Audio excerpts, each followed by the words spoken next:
Olá, boa tarde, acadêmicos. Então, nessa videoaula de hoje, nós vamos trabalhar o conteúdo eh, dentro da disciplina de filosofia da educação. Vamos trabalhar essa parte eh, ainda de introdução dos conteúdos, né? A trabalhar essa parte da formação do pensamento ocidental, os mitos e a origem do pensamento filosófico, né? É, Primeiro, eu gostaria de discorrer a respeito do, do próprio tema, né? A formação do pensamento ocidental. Então, nós sabemos que nós temos, nós somos herdeiros de um pensamento que é ocidental, porque a nossa forma de pensar, ela advém da Grécia Antiga, dos primeiros pensadores da Grécia Antiga, dos primeiros filósofos que nascem aí e depois tomam uma proporção maior na Europa, né, e depois se amplia em forma mesmo do Ocidente, né? Embora a gente esteja na América, mas nós fomos colonizados pelos povos europeus e com isso a gente recebe essa carga, essa influência do pensamento ocidental, né, europeu ocidental. Por isso, a formação do nosso pensamento, ela tem essa origem aí. Então, a gente costuma dizer isso, a formação do pensamento ocidental, ou seja, do nosso pensamento, né? Então, ao mesmo tempo que vamos tratar do pensamento, da formação do pensamento ocidental, nós vamos tratar um pouquinho sobre os mitos, que foi uma primeira forma de pensar, né? Uma primeira não, uma forma de pensar que antecede esse pensamento mais organizado e filosófico, que é o que nós vamos nos ater aqui, né? Então, a formação do pensamento ocidental a partir dos mitos, que é uma forma primária, ou uma forma dos primórdios, né, da pré-história, dos homens da pré-história, desenvolverem aí o seu pensamento, mesmo que não seja racional, que não seja filosófico, mas era uma forma de pensamento a partir da mitologia, a partir dos mitos. Aí a gente vai ver um pouquinho sobre isso. E também a origem do pensamento filosófico. Então, esse processo de transição entre os mitos e a origem do pensamento filosófico, ou do pensamento, né, racional, crítico, como é o caso da filosofia. Então, o tema vem trazendo essas três dimensões aí, né? A questão dos mitos e origem da filosofia, mediado aí pelo que a gente está chamando de a formação do pensamento ocidental. Então, aqui nós temos a aula de voo do Mauro Iazzi, você já conhece, já foi apresentado para vocês. Então, vamos à frente. Então, eu dizia que a filosofia ocidental é um tipo de pensamento que é radical e é rigoroso, né? Porque tem bases muito bem estruturada. Então, a ideia de rigor e radicalidade aqui não são no sentido de que a filosofia ocidental tem dogmas dos quais não abre mão, né? Mas ela é radical como uma forma, como um modo de pensar, né? Que vai procurar eh, pelas causas e os princípios das coisas. Então, a nossa forma de pensar, essa filosofia ocidental, ela é radical, e ela é rigorosa porque ela tem um objetivo específico, ela tem um objeto, né, de estudo, que ela procura causas e os princípios das coisas. E essa disposição, ela procura também dar conta das várias possibilidades de abordagem acerca do real. E nesse exercício de compreensão, vai trazer aí a consciência, né, o fato de que há vários modos de dizer o real.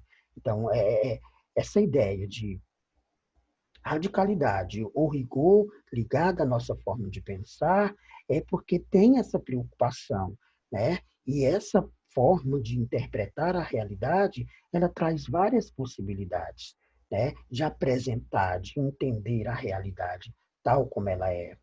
E aí, por causa da colonização europeia das Américas, nós estamos em uma das Américas, a América do Sul, né? E que no nosso país em específico está na América do Sul e compõe uma América maior, que é a América Latina, né? Por conta da língua também, que deriva do latim. Então, devido a esse processo de colonização ter se dado pelos europeus, no nosso caso pelos portugueses, pelos espanhóis e depois outras nacionalidades europeias, então, por conta disso, também nós fazemos parte, ainda que de modo bem inferiorizado e colonizado, do Ocidente europeu, né? E assim também somos herdeiros desse legado que a filosofia grega deixou, né, para o pensamento ocidental europeu. Então, por isso a gente herda essa carga, né, essa forma de pensar. Então, para conhecer, é fundamental termos a consciência de que somos ignorantes. Então, para a gente conhecer qualquer coisa, para ir em busca do conhecimento, é fundamental que a gente se perceba como um sujeito, como um ser humano ignorante. Não ignorante no sentido pejorativo, mas ignorante no sentido de desconhecer alguma coisa. Todo mundo desconhece alguma coisa. E se você não se colocar nessa posição de que desconhece alguma coisa, você não vai partir em busca desse conhecimento, né? Então, e foi a partir dessa certeza da ignorância que as questões filosóficas elas tomaram impulso na Grécia Antiga e tomou toda essa dimensão na vida prática e na formação do pensamento, do nosso pensamento, né? Do ser humano ocidental. Então, foi quando o ser humano foi se dando conta da sua ignorância, de que desconhecia muitas coisas, ele parte em busca de novos conhecimentos. Daí a importância de nos reconhecermos como tal, como ignorantes. Caso contrário, nunca conheceremos coisa alguma. Quer dizer, se a gente não se perceber como um sujeito ignorante, dificilmente a gente vai se apropriar de outros conhecimentos, porque você vai ter, né, aí a ilusão de que já conhece todas as coisas. Nesse sentido, a gente apresenta aqui a ignorância em 3 níveis. Eu gosto muito dessa reflexão, para a gente poder perceber onde é que a gente se encontra. Então, a ignorância, ela vislumbra-se em 3 níveis. Nível A, por exemplo, é a certeza da ignorância. São aquelas pessoas que têm a clara consciência, a clara certeza de que é ignorante, né? De que desconhece algumas coisas ou desconhece muitas coisas e por isso precisa conhecer, né? Então é um ponto de partida para buscar o conhecimento. No nível B é a ilusão da não ignorância. São as pessoas que têm a ilusão, que acham que não são ignorantes, que já conhecem as coisas, ou a maioria das coisas. Aí é um problema, né? Porque todos nós desconhecemos alguma coisa, somos ignorantes em alguma coisa. Então, essa ilusão da não ignorância, ela existe, e existe na cabeça de muitas pessoas. E, por último, o nível C é a ignorância da não ignorância. Como assim, professor? São as pessoas que ignoram o próprio nível de ignorância. Ou seja, a pessoa nem sabe que sabe, ou melhor, a pessoa nem sabe que não sabe, né? É extremamente grave. É um indivíduo que passa a vida inteira e não se preocupa em buscar determinado conhecimento, porque ele nem sabe que não sabe daquilo. Então, ele ignora a própria situação de ignorância dele. Então, aí a gente tem os 3 níveis, né? A certeza da ignorância, que as pessoas que têm certeza de que são ignorantes, por isso precisam aprender. A ilusão da não ignorância são as pessoas que acham que já sabem, né, se enganam achando que já sabe, e o nível C, que são as pessoas tadinhas, né, que ignoram a própria ignorância, nem sabe que não sabe, por isso elas não vão buscar aprender. Então, nesse sentido, aflora o que a gente chama da máxima socrática, que o Sócrates disse, só sei que nada sei. Então, nesse sentido da ignorância que é constante na nossa vida. né? A máxima socrática, só sei que nada sei. Então, antes de surgir um pensamento racional, ou antes do homem ir em busca de um pensamento organizado e estruturado, como era, professor, que o ser humano buscava essas é, é, é, respostas para os seus questionamentos. Ora, é, o homem sempre foi muito curioso, né? Como diz uma colega minha, muito bisbilhoteiro. Então, o homem sempre buscou conhecimento. Isso é próprio, isso é inerente do homem.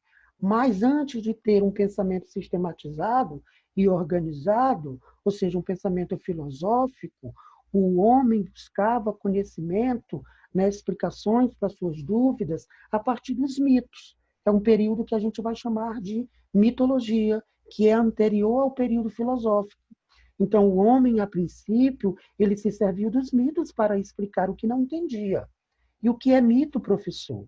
Bom, mito vem do grego mítel e deriva de dois verbos, do verbo mítel, que significa contar, narrar, falar alguma coisa para os outros, e do verbo mítel, que significa conversar, contar, anunciar, nomear, designar. Então, para os gregos, mito é um discurso pronunciado, né, proferido para os ouvintes que recebe como uma verdadeira a narrativa que recebe, porque confiam naquela pessoa que está narrando. É uma narrativa feita em público e que é baseada, portanto, na autoridade e na confiabilidade de uma pessoa, da pessoa do narrador. Ou seja, a pessoa que está falando, que vai ensinando alguma coisa, transmitindo alguma ideia, contando, narrando, falando, geralmente é uma pessoa que tem uma certa confiabilidade pelas outras pessoas, porque na concepção desse povo primitivo, essa pessoa recebeu, né, essa confiança também dos deuses gregos, dos deuses do Olimpo, de Zeus e todos os outros deuses gregos que estavam ali, que compõem essa categoria dos deuses. Né? Então, essa autoridade ela vem do fato de que essa pessoa que está contando o mito ou testemunhou diretamente o que está narrando, ou então recebeu essa narrativa de testemunhos, de pessoas que testemunhou os acontecimentos narrados. Né? Então, essa é uma afirmação da Marilena Chauí. Marilena Chauí, uma grande filósofa brasileira, no livro dela Convite à Filosofia, de 95, ela vai ajudar a gente a entender isso, dizendo que mitos são histórias inventadas, são histórias contadas, narradas por uma pessoa que tem certa confiabilidade dos demais. E essa confiabilidade foi-lhe conferida pelos deuses, por algum deus, né? Mas que são histórias inventadas e criadas e narradas e são dadas como verdades, porque essa era a forma de pensamento do povo é, é, do povo primitivo. Eles não tinham um pensamento radical, eles não tinham um pensamento crítico e racional, como é o caso da filosofia que vai surgir depois. Né? Então, o mito é uma narrativa sobre a origem de alguma coisa. Né? Então, geralmente, o mito é para dizer é, qual a origem de alguma coisa, como no caso, por exemplo, a origem dos astros, a origem da terra, a origem das plantas, dos animais, do fogo, do vento, do bem, do mal, da saúde, enfim, a origem das coisas. Então, para os gregos, o mito era uma narrativa feita por alguém com uma certa confiabilidade conferida por deuses.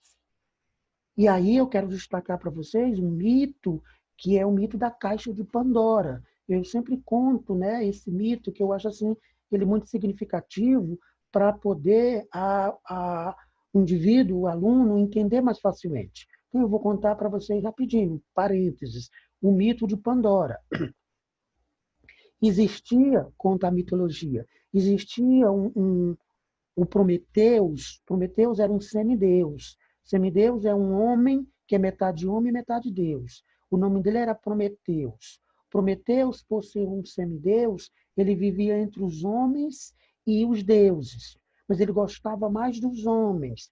né? Ele amava mais os homens do que os deuses. E aí o Prometeus roubou dos deuses uma centelha de fogo, roubou uma centelha de fogo e trouxe para os homens, trouxe para os homens. E aí os deuses, chateado com Prometeus, ele vai castigar os homens e castigar também o Prometeus.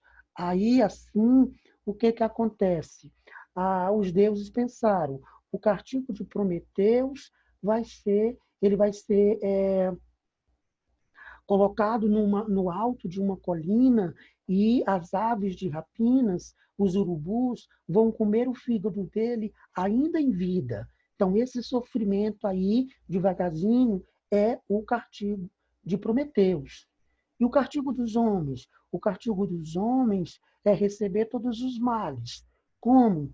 Aí os deuses pensaram, vamos mandar para viver entre os homens uma mulher, bonita mulher, uma linda mulher, chamada Pandora.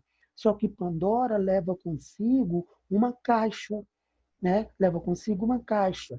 Dentro da caixa de Pandora tem uma surpresa.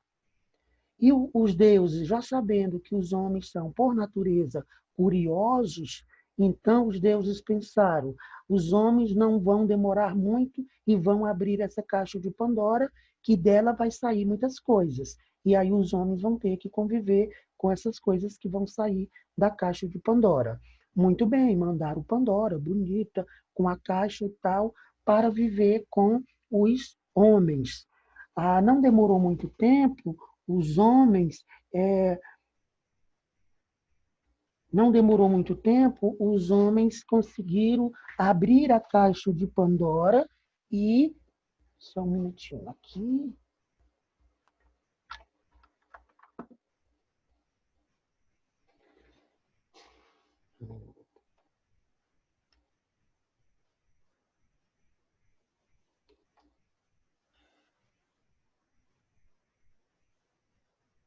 Certo.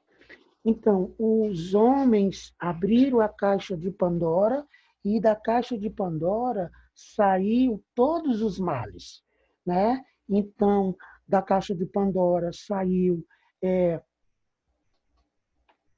da caixa de Pandora saíram os males, como, por exemplo, a fome, como, por exemplo, a, a peste, a, todas essas questões ruins, essas malvadezas, vamos dizer assim, né, que assola a humanidade. Então, nesse sentido, é uma explicação mitológica para explicar a origem dos males. Então, esse foi o castigo dos homens, viver com a fome, com a peste, com a violência e tal. Então, essa é a explicação. Se naquela época uma criança perguntasse para um adulto de onde é que vem a fome, a peste, os males, imagina-se que o adulto ia dizer: todas essas coisas vêm da caixa de Pandora, ela é a culpada, foi daí que saiu. E hoje, claro, se uma criança pergunta para um adulto, e se a gente diz isso, a criança não vai entender, né? A criança não vai aceitar essa explicação, porque as crianças de hoje, elas já nasceram em um período, né, que o pensamento é racional. Mas naquela época, essa era uma forma de explicação da existência das coisas, no caso aí, né, com o mito da caixa de Pandora. Então, tudo isso é só para dizer para vocês que a mitologia é uma forma de explicar a realidade, né? A origem das coisas. A caixa de Pandora é só uma das tantas histórias, dos tantos mitos que circunda a mitologia grega, né, para explicar a existência das coisas, né? Então, o exemplo aí, fecha o parênteses, da caixa de Pandora, e existem outras tantas. Mas, bem, os mitos estão relacionados, os mitos eles existiram na pré-história, né? Nos homens primitivos, que não tinham um pensamento racional, um pensamento filosófico. Então, os mitos estão relacionados a histórias orais, histórias contadas, representa aí uma identidade cultural de um povo, porque era isso que fazia parte da vida das pessoas, né, naquela época. Então, era a identidade daquele povo. E está ligada a uma concepção de mundo. Então, era isso que eles tinham essa concepção dos deuses, da realidade que era explicado a partir dos mitos, né? Então, a mitos também está ligado ao imaginário coletivo, quer dizer, alguma coisa que ao longo do processo foi se construindo na cabeça de muita gente. Por exemplo, quem somos nós, de onde viemos, para onde vamos, são questões que estão no imaginário coletivo das pessoas. Então, são mitos, né? Então, são modelos antropomórficos e divinizados pelas relações humanas sobre os fenômenos naturais. O que são antropomórficos, professor? Lá embaixo eu tenho o conceito, vamos lá.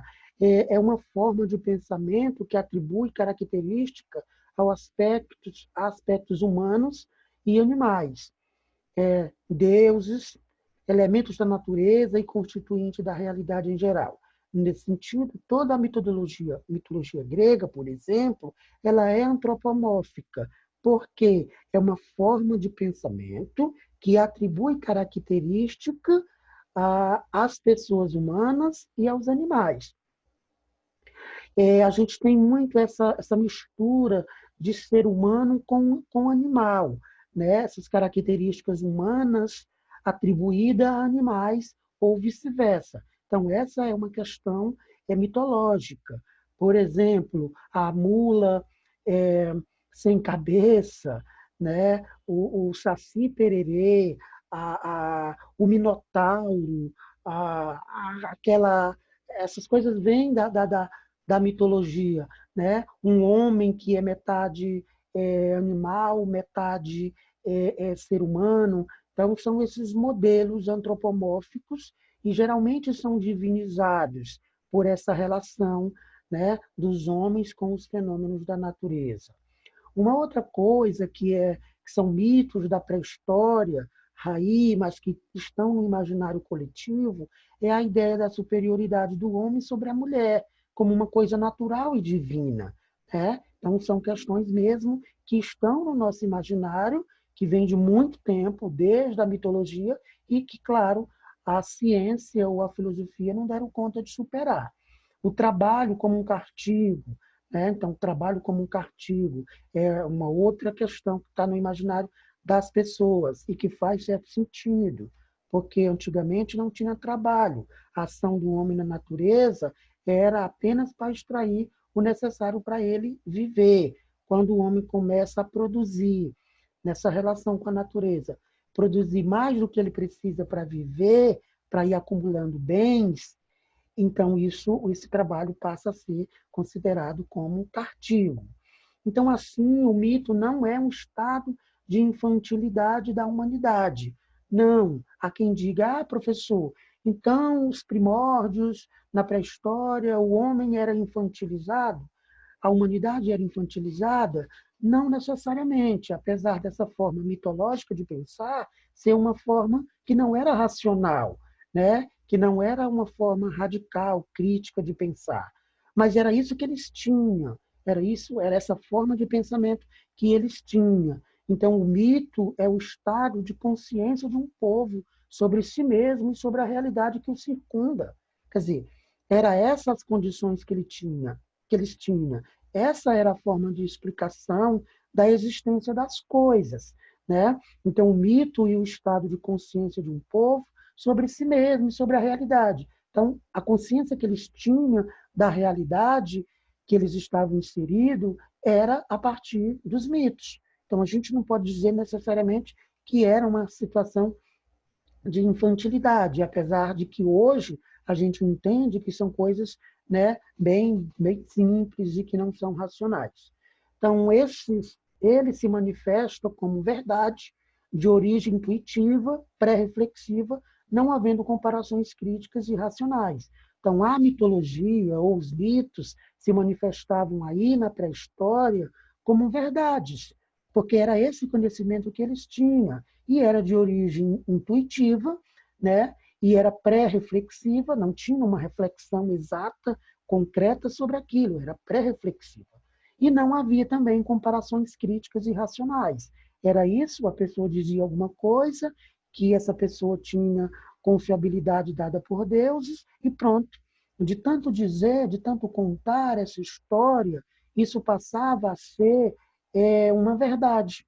Passava a ser uma verdade. Mas não tinham comparações críticas e racionais, por quê?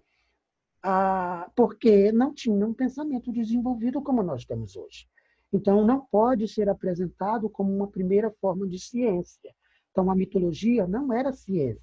Então, só vai ser considerada ciência a partir da filosofia, que é um pensamento racional. Mesmo que esse primeiro momento da filosofia também não era uma ciência propriamente dita, mas ela vai dar origem à ciência.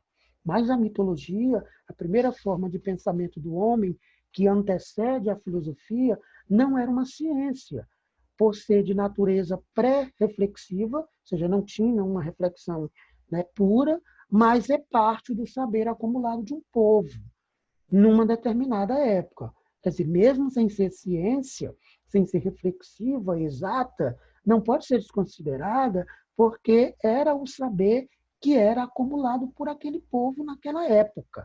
Né? Então, era a forma que eles tinham de explicar a existência das coisas.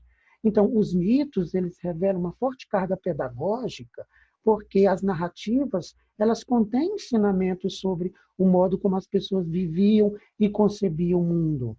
Então, a gente não pode descartar a mitologia, que não prestava para nada, tá? O homem só passa a pensar mesmo depois da filosofia. Não necessariamente. Essa era a forma, né, de pensamento dos primórdios da humanidade, e que tinha aí muita pedagogia, vamos dizer assim, muita carga pedagógica, porque o que é pedagógico? É aquilo que ensina. Né? Então, as narrativas, as histórias, elas ensinavam muito sobre o modo como as pessoas viviam, né? Como as pessoas concebiam o mundo. Então, elas não podem ser de todas desconsideradas. Então, a gente tem, por exemplo, Adão e Eva. É mito ou realidade? Tem muito isso hoje. Né? Tem muito isso hoje. Mito ou realidade? A gente vê nos programas de televisão. Então, a gente se pergunta, né? É mito ou realidade? Aí vai depender muito, voltando aqui, vai depender muito de como o indivíduo concebe o mundo. Né? Para os, é, para os criacionistas, por exemplo, que acreditam na criação do mundo, na criação feita por Deus, vai dizer que sim, que Adão e Eva é uma realidade, que foram os primeiros seres humanos criados por Deus. Então, é realidade. Mas para quem não acredita que o mundo foi criado por Deus, acredita que o mundo foi criado, não foi criado, é um processo evolutivo, vai dizer que não, que essa história de Adão e Eva é mito. Né? Então, fica sempre isso, mito ou realidade. Então, nós vamos ter aí a relação do homem com os mitos, que se dava na esfera cognitiva, no modo de pensar, na imaginação, no cognitivo. O cognitivo é aquilo que não é palpável, que está na esfera do pensamento. Né? Então, a relação do homem com os mitos se dava na esfera cognitiva, com uma aproximação para a obtenção de conhecimento. Então, o homem, usando a sua imaginação, né, se aproximava aí do conhecimento para, ou melhor, se aproximava dos mitos para obter conhecimento. E essa aproximação, essa relação, se dava muito na esfera cognitiva, né, na imaginação, no modo de pensar. Certinho? Então, isso é o mito. São os mitos, a mitologia, uma forma de explicação das coisas. Então, temos, pois, que a consciência mítica ela é anterior à consciência filosófica. Quer dizer, antes dos mitos, antes da filosofia, nós vamos ter a consciência mítica. Antes de uma consciência filosófica, nós vamos ter a consciência mítica, que é anterior, que é uma forma de pensar ligada à mitologia. Porque somente por volta do século IV ou V antes de Cristo é que o pensamento, por sua vez, parte para uma investigação racional com o propósito de captar a essência imutável do real, através da compreensão da forma e da lei da natureza. Quer dizer, só com o avanço, quando a mitologia não dava mais conta de explicar a origem das coisas, o homem evolui um pouco mais o seu pensamento, né? E começa a fazer investigações mais racionais, com o propósito exatamente de entender, de captar a essência das coisas, do real, né?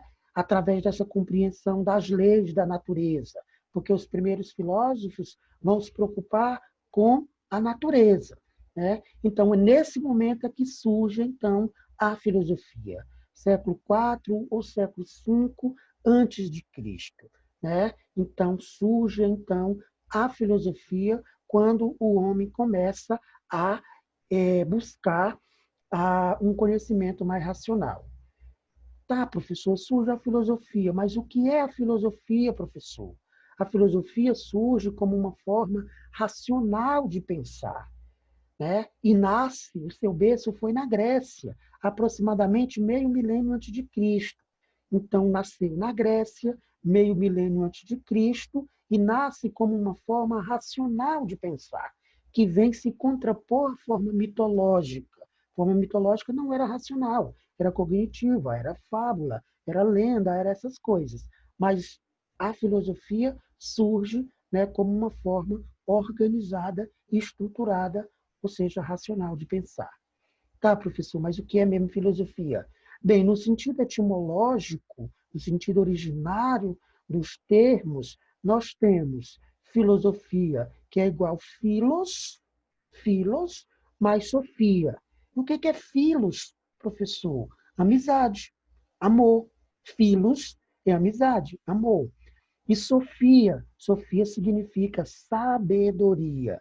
Muita gente, né, colocando o nome das suas filhas de Sofia, talvez nem saiba o que é sabedoria, mas é isso. Então, filos, amizade, amor, Sofia, sabedoria.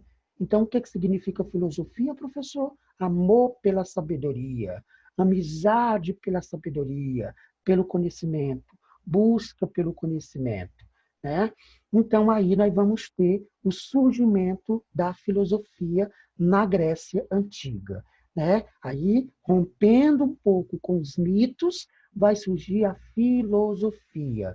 Mas a filosofia não surge de uma hora para outra. Eba, acabou os mitos, agora é filosofia. Não, foi um processo lento e gradual. E muita coisa acontecia no mundo, né, para que a filosofia se consolidasse como uma forma de pensamento. Por exemplo, nós temos as condições históricas que contribuíram para esse surgimento. Por exemplo, as viagens marítimas, que provocaram a desmistificação do mundo, ou seja, o homem começa a viajar, a conhecer outros continentes, outros países, outros mares, e começa a desmistificar o mundo. Então, isso abre a cabeça do homem. Então, aí ajuda no desenvolvimento de um pensamento mais racional. Outra coisa é a invenção do calendário, né? O homem media o tempo a partir das luas, né? Dos sols, quantos sol, quantas luas e tal. E a partir do momento que ele consegue organizar isso, é a invenção do calendário, é um grande avanço na história. E também da moeda, da criação, da invenção da moeda, porque até então o homem vivia, trocava uma mercadoria por outra. E a partir da moeda, com a moeda pode ser trocada por qualquer mercadoria. Então, isso facilita muito o processo de troca de coisas, que vai dar origem também à questão do mercado e tal. E a própria escrita alfabética, que o homem se comunicava por símbolos, né, por desenhos, por rabiscos, e não tinha uma escrita alfabética com letras, né? Então, o homem organiza, então, a escrita alfabética com símbolos que representam som. Olha só que grande avanço. Calendário, moeda e a escrita alfabética.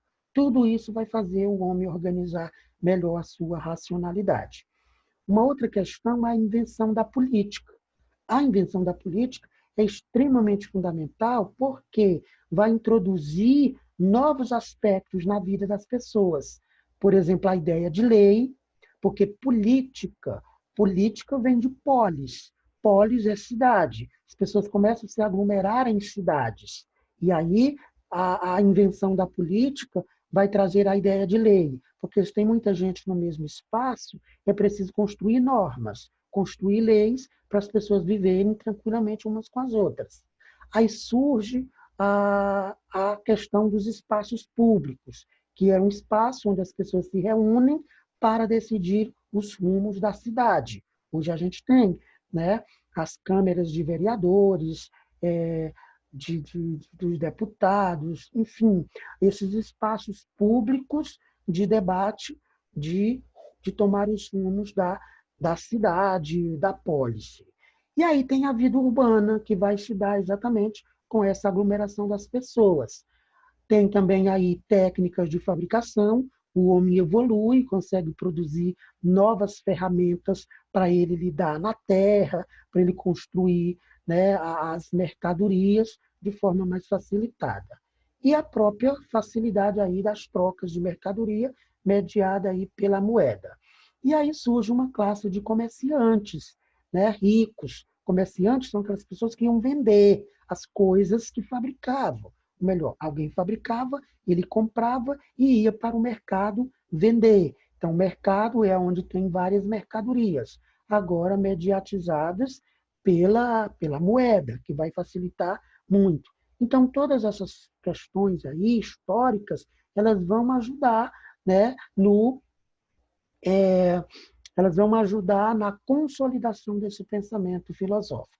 Então, para ir finalizando aqui, a filosofia faz brotar no ser humano, no homem ocidental, na mulher, né, em nós, a incerteza e a inquietude, que são ingredientes indispensáveis na busca do conhecimento. Para buscar o conhecimento é preciso duvidar das coisas, sempre duvidar. A incerteza tem que prevalecer. E a inquietude, não se conformar com aquilo que estão te dizendo, com aquilo que aparentemente já está posto, está resolvido e tal. Então, esses dois ingredientes são fundamentais para que você saia em busca do conhecimento: a incerteza e a inquietude. Foi por isso também que tem uma outra máxima socrática, foi o Sócrates que disse: conheça-te a ti mesmo. Né? Então, conheça-te a ti mesmo. Então, eu vou dar uma paradinha aqui, né? E aí a gente vai fazer uma outra aula para continuar a partir daqui e acrescentar novos elementos, certinho? Então, vou parando aqui. O conteúdo não terminou, mas a gente dá uma pausa e fica, então, aí as reflexões a gente continua na próxima videoaula.